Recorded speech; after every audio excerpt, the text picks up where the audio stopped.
नमस्कार, आपके साथ मैं हूं सबीना तामंग देशमुख। हम बात करने जा रहे हैं एक ऐसी साजिश की जो अगर कामयाब हो जाती है तो रूस और यूक्रेन की ये जंग सिर्फ 5 घंटे के अंदर खत्म हो सकती है। हम आपको ये भी बताएंगे कि मॉस्को में इस वक्त कौन सी नई पॉलिटिक्स जारी है जिसमें पुतिन की सत्ता को लेकर एक नई थ्योरी सामने आ रही है। दावा तो ये भी किया जा रहा है कि आने वाली 9 मई को क्या कुछ होने वाला है और ये अपने आप में बेहद खास होने वाली है तारीख, क्योंकि 9 मई ये तय कर देगी कि यूक्रेन का विजेता आखिर कौन होगा।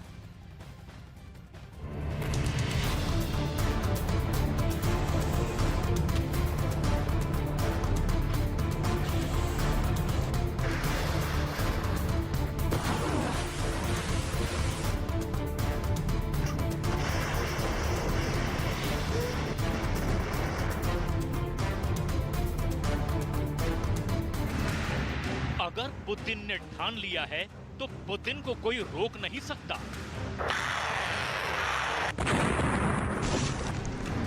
पुतिन जो कहते हैं वो करके दिखाते हैं। दुनिया इसकी गवाह बन रही है। पुतिन ने युद्ध खत्म करने की एक डेडलाइन दी थी और वो डेडलाइन थी 9 मई 2022।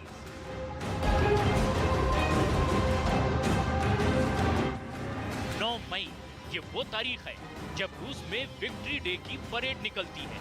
पुतिन रूस की सभी सेनाओं की सलामी लेते हैं।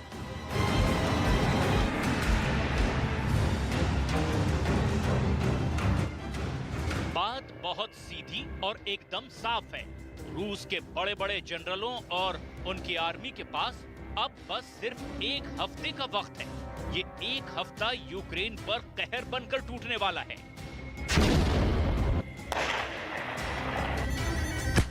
9 मई से पहले इस एक हफ्ते में यूक्रेन के अंदर कुछ भी हो सकता है और ऐसे में ज़ेलेंस्की ही नहीं, पूरी दुनिया खौफ में है। पूरा यूक्रेन दहशत में है कि आखिर क्या करने वाले हैं पुतिन।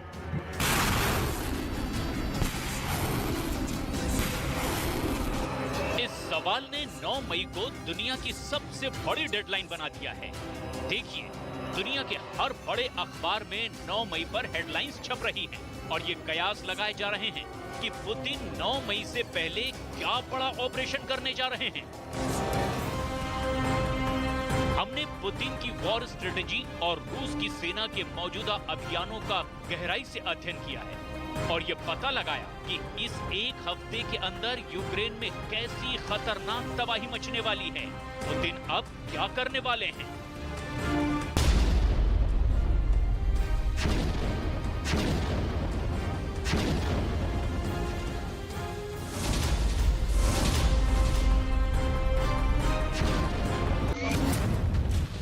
ये है यूक्रेन का Odesa port. Mariupol port city पर कब्जा करने के बाद अब रूस का अगला टारगेट है ओदेसा। क्यों ओदेसा पर रूस अपना झंडा लहराना चाहता है, ये हम आपको आगे बताएंगे, लेकिन सबसे पहले ये अहम खबर देखिए। रूस ने ओदेसा के एक नए रनवे एयरफील्ड पर मिसाइल अटैक किया है। रूस ने अपने इस हमले से ओदेसा के रनवे और एयरफील्ड को पूरी तरह से तबाह और बर्बाद कर दिया है। रूस ने क्रीमिया से ये मिसाइल ओदेसा पर लॉन्च की है। पुतिन ने अपने हथियारों के जखीरे में से एक और खतरनाक मिसाइल फैशन मिसाइल को इस हमले के लिए इस्तेमाल किया।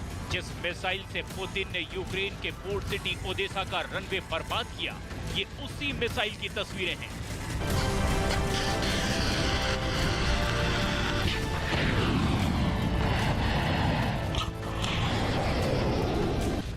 2015 से पुतिन की सेना इस मिसाइल का इस्तेमाल कर रही है और इसका पहला कामयाब इस्तेमाल सीरिया की खतरनाक जंग में किया गया और अब इसी मिसाइल से पुतिन ने यूक्रेन के बेहद अहम ओदेसा शहर को हिट किया है। दरअसल पुतिन पूरी तरह से यूक्रेन को दुनिया से अलग थलग कर देना चाहते हैं। जरा इस मैप को ध्यान से देखिए।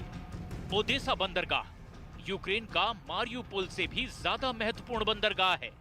ये इतने इंपॉर्टेंट क्यों हैं, ये आपको समझाते हैं। अगर यूक्रेन अपना कोई भी सामान दुनिया से किसी और हिस्से में पहुंचाना चाहता है और अगर उसके जहाज मारियुपोल से गुजरेंगे तो उन्हें इन छोटी जल संधियों से गुजरना होगा जिसे ब्लॉक करना बेहद आसान है, जबकि ओडेसा यूक्रेन का एक ऐसा बंदरगाह है जहां से गुजरकर दुनिया से जुड़ना ज्यादा आसान है।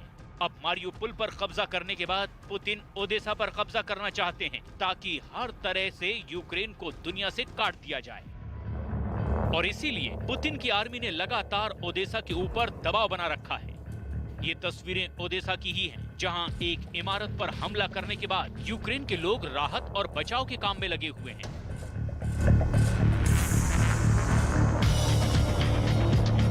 ये एक और तस्वीर देखिए, कैसे ओडेसा के अंदर मिसाइल हमलों के बाद यूक्रेन के लोग राहत और बचाव के काम में लगे हैं। पुतिन 9 मई की विक्ट्री परेड से पहले एक हफ्ते में सबसे भीषण हमले क्राइमिया से ओडेसा पर कर सकते हैं, जो अब शुरू भी हो चुके हैं।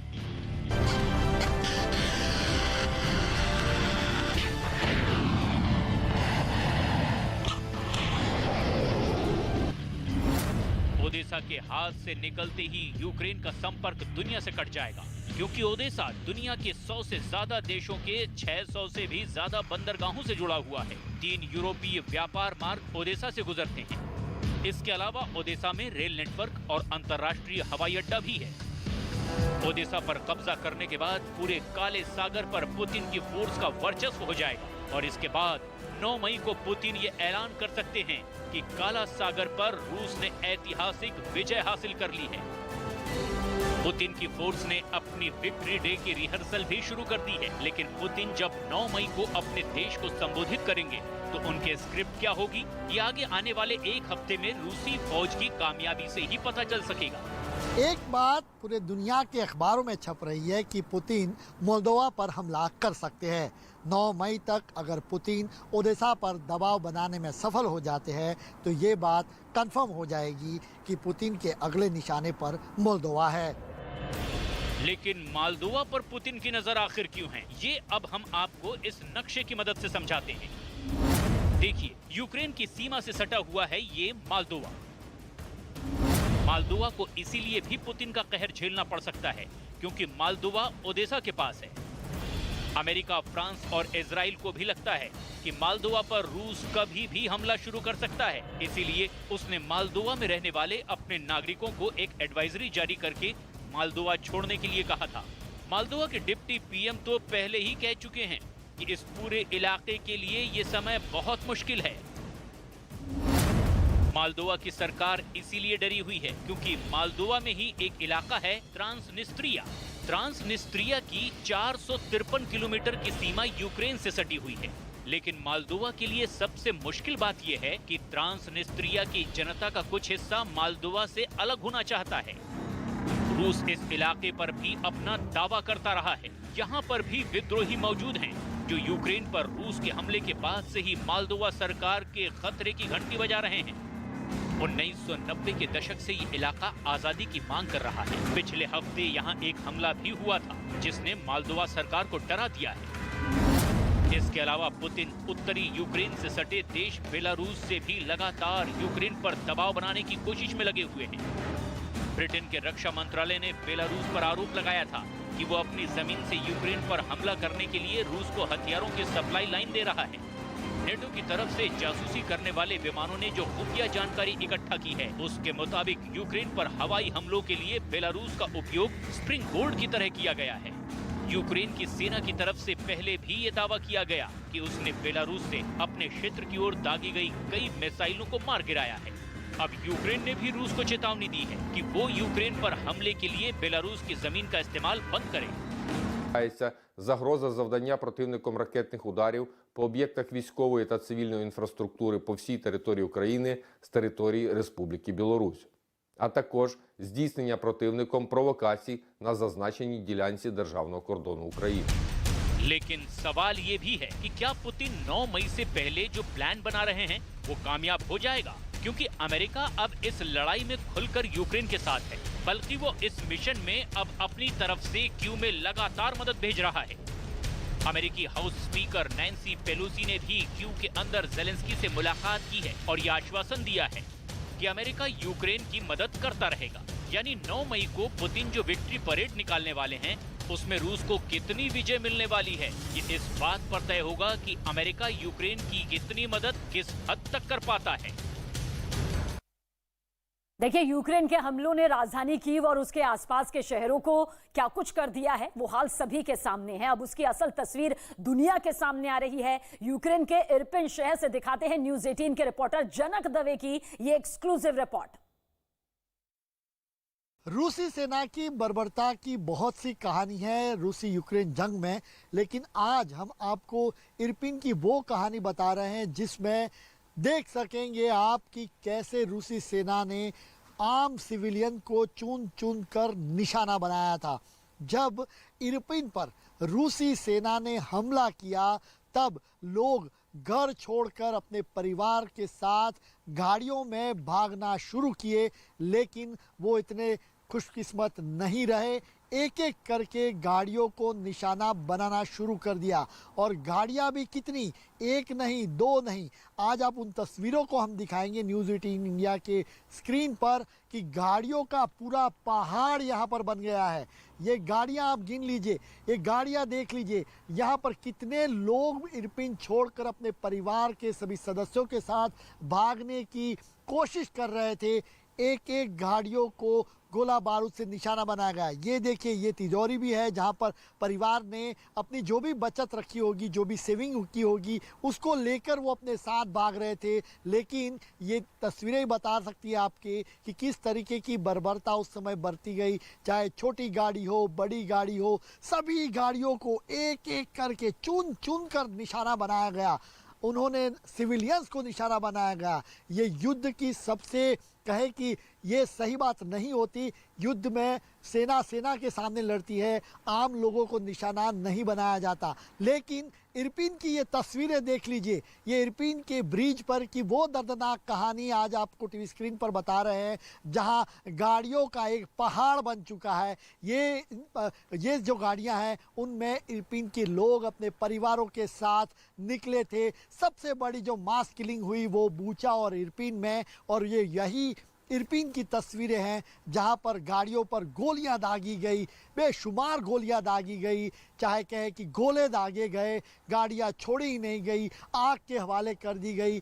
कितने लोग बचे, कितने लोग मरे, इसकी किसी भी तरीके की आधिकारिक पुष्टि नहीं है। लेकिन आप देखिए, एक एक करके चुन चुन कर ये गाड़ियों पर भी जिस तरीके से गोलियां मारी गई हैं। आप देखिए, मेरे साथ कैमरामैन पंकज तोमर आपको दिखाएंगे गाड़ियों को यहाँ पर जब आग के हवाला किया गया गोला बारूद से, यहाँ पर ये गोलियां ही गोलियां दागी गई। और ऐसी एक नहीं, दो नहीं, लेकिन पूरा पहाड़, अभी यूक्रेन सेना ने इस जगह पर पूरा कंट्रोल कर लिया है। लेकिन उस इरपिन ब्रिज पर ये जो दर्दनाक वाकया हुआ था, उसकी ये सबूत है कि कैसे एक एक करके इन परिवारों को, आम लोगों को वहाँ पर निशाना बनाया गया था। और आज ये जो पहाड़ है गाड़ियों का, यही दिखाता है कि कितनी दर्दनाक मौत वहाँ पर उन लोगों को दी गई होगी रूसी सेना द्वारा, आम लोगों द्वारा। देखिए, गोलियां दागी गई है, गोले बरसाए गए, मिसाइल्स दागी गई, और पूरा का पूरा जो इरपिन का मास किलिंग का जो मसला है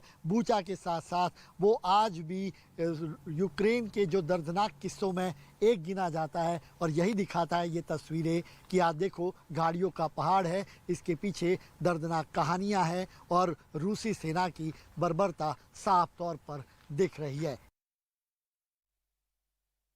और उससे एक बड़ी खबर निकलकर सामने आ रही है। क्रेमलिन के सूत्रों का दरअसल दावा है कि बहुत जल्द रूस के राष्ट्रपति व्लादिमीर पुतिन कुछ दिनों के लिए अपना पद छोड़ सकते हैं और उनकी जगह रूस के एक शक्तिशाली शख्स को रूस की कमान सौंपी जा सकती है। अब पुतिन क्यों आखिर दे सकते हैं इस्तीफा, इस रिपोर्ट के जरिए पूरी कहानी आप समझिए।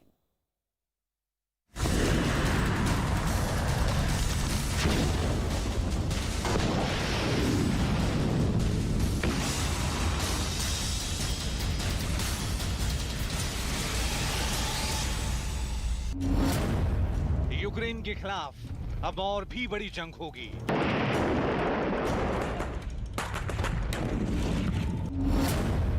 नेटो को अब बड़ी चुनौती मिलने वाली है।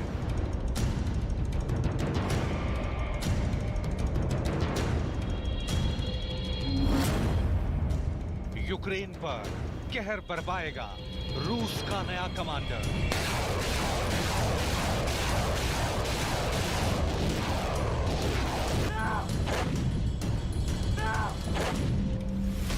यूक्रेन के खिलाफ रूस के युद्ध को 2 महीने से अधिक हो गए हैं। राष्ट्रपति पुतिन की अगुवाई में रूस ने यूक्रेन को तबाह कर रखा है। रूस के ताबड़तोड़ हमलों से यूक्रेन का हर कोना खाक में बदलता जा रहा है।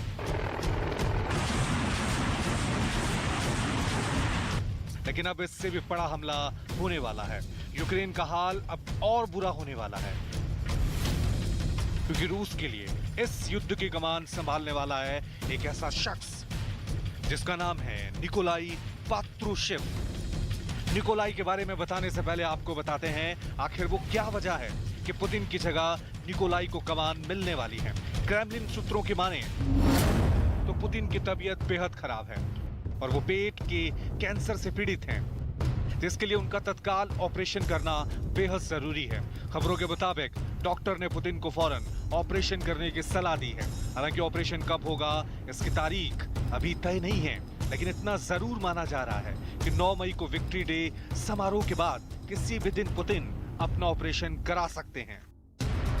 पुतिन के ऑपरेशन की तारीख भले ही तय ना हो, लेकिन इसकी तैयारियां तेजी से चल रही हैं। साथ ही ऑपरेशन के बाद के हालात पर भी पुतिन तेजी से चर्चा कर रहे हैं और इलाज के दौरान उनकी गैरहाजिरी में कमान किसे मिलेगी इस पर भी वो फैसला कर चुके हैं। और वो नाम है निकोलाई पात्रुशेव का, जो रूस की सुरक्षा परिषद के सचिव हैं और पुतिन के सबसे खास और वफादार हैं। खबर है कि इस बारे में पुतिन और निकोलाई के बीच 2 घंटे से अधिक देर तक चर्चा हुई, जिसके बाद निकोलाई का नाम तय हो गया।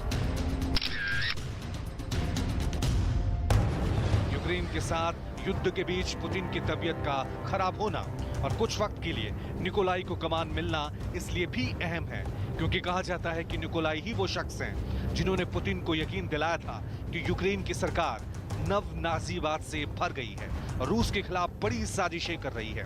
जाहिर है ऐसे में कुछ वक्त के लिए भी अगर इस युद्ध की कमान निकोलाई के हाथ में आड़े आती है तो यूक्रेन को अब और अधिक बड़ी तबाही का सामना करना पड़ सकता है।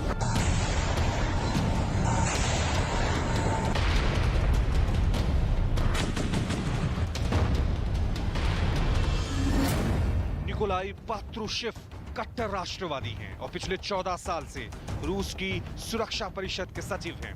निकोलाई इससे पहले करीब 7 साल तक रूस में सुरक्षा की सबसे बड़ी संस्था FSB के निदेशक रहे हैं, जिसके प्रमुख उनसे पहले पुतिन हुआ करते थे। साथ ही रूस की खुफिया एजेंसी KGB के प्रमुख रहे हैं निकोलाई पात्रुशेव। निकोलाई पुतिन के कितने करीबी और वफादार हैं इसका अंदाजा इस बात से भी लगाया जा सकता है कि नियमों को दरकिनार कर पुतिन ने उनको रूस की कमान देने का फैसला किया है, जबकि यहाँ के संविधान के मुताबिक ऐसे हालात में सत्ता पूरी तरह से प्रधानमंत्री मिखाइल मिशुस्टिन के पास होनी चाहिए। हालांकि ये सारी बातें इस बात पर निर्भर करेंगी कि पुतिन का स्वास्थ्य कैसा रहता है, ऑपरेशन के बाद उनकी तबीयत कैसी रहती है और उनको कितने दिनों तक आराम करने की जरूरत है। खबरों के मुताबिक पुतिन को यकीन है कि वो ऑपरेशन के बाद 2 से 3 दिनों में ही काम पर वापस लौट आएंगे, लेकिन फिलहाल ये कहना जल्दबाजी होगा। पुतिन की तबीयत खराब होने की खबरें इससे पहले भी आ चुकी हैं और उनके कई दिनों तक नहीं दिखने पर हालात गंभीर होने का दावा भी किया जा चुका है, लेकिन इस बार हालात पहले से अलग दिख रहे हैं और इसकी पुष्टि क्रेमलिन सूत्रों ने भी की है। ऐसे में दुनिया भर की नजर इस बात पर है कि रूस के मौजूदा हालात का असर यूक्रेन युद्ध पर क्या पड़ने वाला है।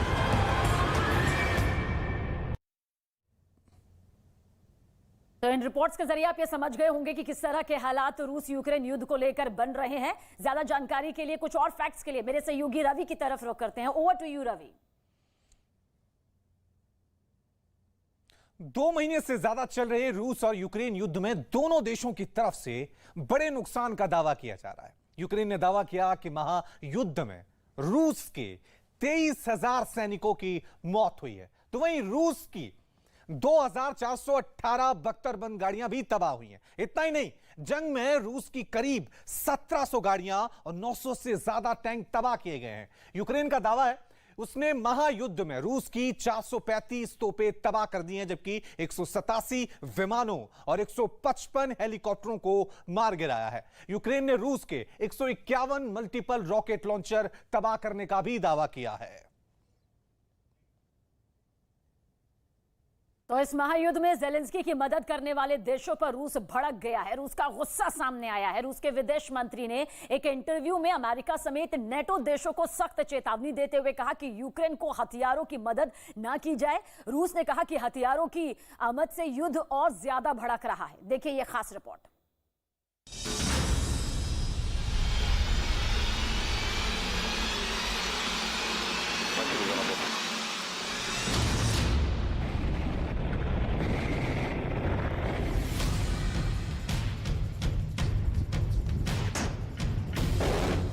युद्ध के 2 महीने से ज्यादा बीत चुके हैं, लेकिन अभी भी रूस को वो कामयाबी नहीं मिल पाई जो मिलनी चाहिए थी। रूस के महाशक्ति होने के बावजूद यूक्रेन की सेना लगातार मुकाबला कर रही है। यूक्रेन की इस ताकत के पीछे अमेरिका और यूरोप का हाथ है, क्योंकि अमेरिका और यूरोप लगातार यूक्रेन को हथियारों की सप्लाई कर रहे हैं और इसी बात को लेकर रूस गुस्साया है। उसने एक बार फिर से अमेरिका और नेटो देशों को धमकी दी है, हथियार न भेजने की चेतावनी दी है।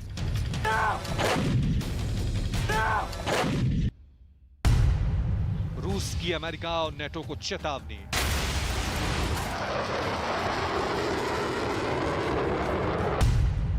यूक्रेन से पीछे हटे अमेरिका और यूरोपीय देश। यूक्रेन को हथियार देना बंद करे अमेरिका, यूरोप।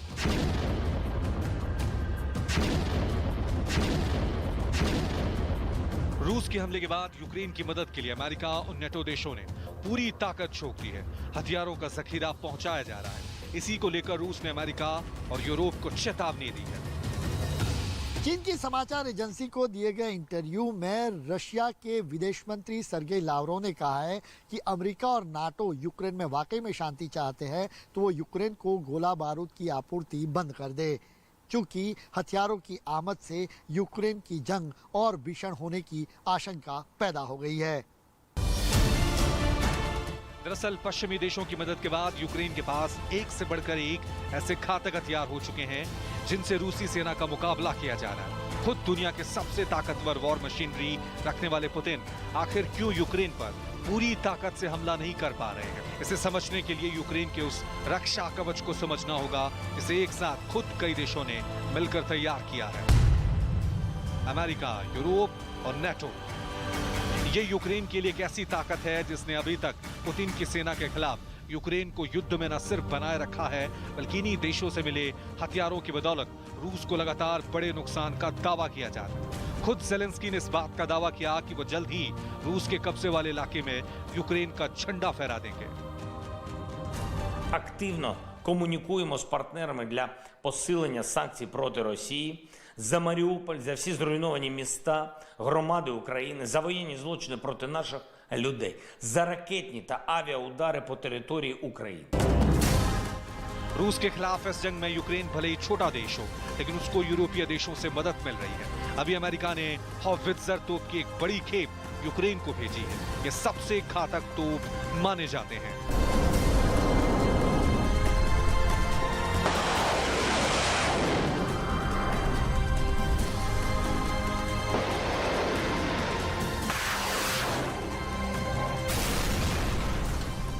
आंकड़े के मुताबिक अमेरिका, ब्रिटेन समेत करीब 40 देशों ने जेलेंस्की को हथियारों की मदद भेजी है।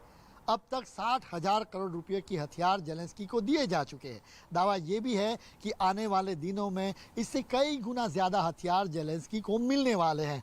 वहीं अमेरिकी राष्ट्रपति जो बाइडेन ने अमेरिकी कांग्रेस से करीब 33 अरब डॉलर यानी 2,47,000 करोड़ रुपए की मांग की है, जिससे यूक्रेन को मदद दी जा सके। इससे पहले अमेरिका ने यूक्रेन को portable anti tank missile FMG-148 javelin दे चुका है। अमेरिका ने यूक्रेन को फिनिक्स घोस्ट ड्रोन दिए हैं। ये एक आत्मघाती ड्रोन है। अमेरिका ने यूक्रेन को मी-17 हेलीकॉप्टर भी दिए हैं। यूक्रेन को अमेरिका की तरफ से मजबूत हैमर गाड़ियां, आधुनिक रडार सिस्टम और पेट्रोलिंग करने वाली नावें भी दी हैं। इसके अलावा अमेरिका ने उसे अपना air defence system FIM-92 stringer भी दिया है। अमेरिका ने उसे इंफ्रारेड और हीट सेंसर से लेस नाइट विजन ग्लासेस भी दिए हैं।